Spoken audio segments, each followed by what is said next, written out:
What's up, y'all? So this machine right here is the S-Force. Don't get it mistaken with the S-Drive. That's kind of like a treadmill.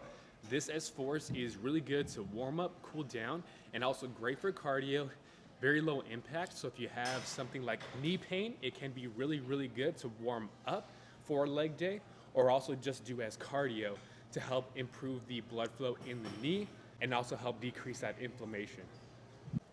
How you get on is just you just put one foot right there on that footrest, bring that other foot across into that little pedal and take a seat.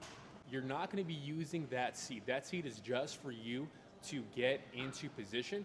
Once you're in position, those feet are strapped in nice and tight. You're gonna go up right here into the acceleration position. That's gonna help you push that knee as far over that hip crease and to get that full extension of that back leg as well. When you're in the seat, it should look something like this. I like to start off at least at that number 2 resistance if you're warming up or cooling down. You'll see the screen right in front of you. All you gotta do is press that check mark once. That screen will light up. You'll press that check mark again to press go.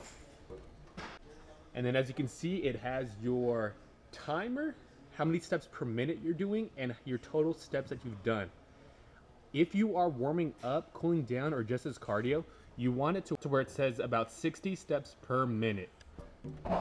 When you're first learning how to use this one, try not to go too quick. You want to practice getting that knee as high as you can. As you can see, my knee is above the hip right there.